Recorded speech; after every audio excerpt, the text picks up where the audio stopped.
The Devy Planet. Jayce Brown. Jayce Brown is a name I think could rise up some boards as well. But talk to us a little bit about our guy at Kansas State. Yeah, so Jayce Brown he's 6 foot, 179. He's another 2026 guy. He's a three-star coming out. Last year in 13 games, 12 started. He had a 63.5% reception rate, 820 yards, 278 of those were after the catch. He had 5 touchdowns, a 14.3 ADOT, which is a little higher than I expected. 50% of his on his contested catches, also higher than I expected, and 76.9% of his snaps from the slot. So Jayce Brown, maybe a name a little less known here. What do you think? One thing that really stood out for me with Jayce Brown was his start-stop ability. He was really good at stopping on his routes, and then once he gets it, accelerating back after it to make those plays after. He's not the best when it comes to making the fairest miss in open space, but he can make it happen. He has reliable hands, probably one of the better hands in the whole conference that we're talking about here today. And he'll go out there and fight for it. I mean, 50% contested catch. You kind of see that there, especially with his size, a little bit undersized. So think not as aggressive as Zay Flowers, but think of that kind of play style where he's undersized. He knows he's undersized. Granted, Zay Flowers was less than 6 feet, but still undersized and knows he has to go out there and fight to make those, and he's going to make it happen. So for his quarterback in Avery Johnson, he's going to say, hey, throw my way, my guy, and I'll make sure we get the ball. That's not going to be an incompletion as well. So I do love the dog in him, if you will. I think he's going to be a solid wide receiver. As far as prospect-wise, you're probably looking at him. He might slip into day 2, back into day 2, but he's probably a day 3, unless he comes out and has a superb season. But I do like him as a prospect. I think he could be a sleeper for you as well. What do you think? Yeah, I'm really, really high on him. And I'm going to throw a comp out that I can't not see it, and it's Josh Downs. Okay. Love it. He's got that twitchy ability. He's really crisp in his routes, especially the short area. He's definitely a slot only guy. He's a little small, but he gets deep out of the slot pretty well. He's able to beat his man. I just think he fits the modern NFL really well. Yeah. And as you said, he's not the most wiggly after the catch, but he's really reliable. And if you give him space, he's fast enough to break free. And that's a big thing that I think he can bring to the next level. So I could see him being a target monster, or maybe he just slides in. He's a wide receiver 3 on a team, and he's just good. But I do think that there's safety in Jayce Brown, and there's upside if he can elevate his game just a little bit. Josh Downs a great comp because Josh Downs too has that dog in him, right? Where he's undersized, but he just go out there and get it. And I think that's exactly what Jayce Brown is, as far as that dog, that mentality where it doesn't matter. I'm gonna make sure I go after the ball. If I don't get it, the defender's gonna know that I was the one that they were going up against, because I'm gonna be aggressive and try to get it as well. So love that comp. That was a great comp there.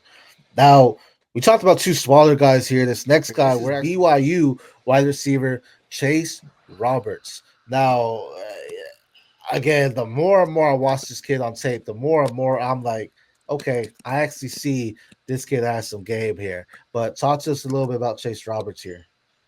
Yeah, so Chase Roberts out of BYU, he's 6'4", 210, 2026 guy again. He's a 3-star coming out, as you see a lot with these Big 12 kids. He's 2024. He had 13 games played, 13 games started, a 72.2% reception rate, 851 yards, only 202 after the catch, 4 touchdowns, 13 ADOT, 77.8% on his contested catches, and then 59.5% of his snaps are out wide, kind of moving in and out, playing the big slot, as I just said. So, talk to me about Chase Roberts. He said you love him. What do you love when you see him? Man, more and more I watch his tape, I'm like, this kid is reliable. He is silky in his routes, silky and smooth in his routes running. He moves with fluid motion. He has strength when catching the high point to bring the ball down, something we just talked about Caleb Douglas that he doesn't have. Chase Roberts does look more and more great. And honestly, I might be too low on him if I'm being honest. But he looks phenomenal. Really, when I was watching this game, the comp I was thinking of was Kevin Walter. Now, I don't know if people remember Kevin Walter back in Houston Texans, but he was a reliable wide receiver out of the slot. He was a guy that was a stretch wide receiver, went down there, you throw to him, he is making the plays, he's making big plays. I see that in Chase Robert. Now, you think about, okay, what does that do as far as a prospect-wise? it means you get a reliable guy that is going to put up numbers for you week in, week out. That's exactly what I see in him. The stats don't stand out like crazy. He's not doing 851 yards. That's good, but it's not. You're not like, oh, this is amazing.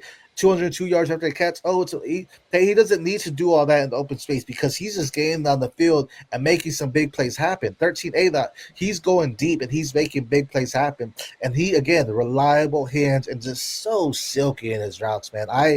I'm thinking about my ranks right now just as we're talking about it. I'm like, damn, I might be too low on him. But what do you think about Jayce Roberts? Yeah, sounds like you're talking about a different BYU receiver. That's a little Buck and Nakua. No, I mean, Jayce Roberts is, to me, he's that true old school 6'4", 210, go up and get it. But as you said, he's got a little knack for getting open. He's not the fastest guy, he's not the quickest guy, but he gets open. You're not sure how, he just is. Yeah. And I think comparing that reception rate to Retzlaff's overall completion percentage, he was down around 57%, but when he targeted Jayce Roberts, Yep. when he targeted Jayce Roberts, 72.2% reception rate. Yeah. So I think that tells you just how much better he is than the players around him, including, old Puka's younger brother, Tay. Yeah. Sadly. Yeah. But, so as you said, this is a kid I got to watch a little bit deeper because, all the numbers are there. And, when you watched him last year, he really did stand out. But, this year could really be a year he steps up. He gets a little bit higher draft capital. I think we could be looking at a day 2 guy here reasonably. Yeah. If he can crack 1,000 yards, why not? And I'm glad you brought up Puka because we're not saying this is the next Puka, but people slept on Puka, right? He was a day 3 guy. And he slept on him.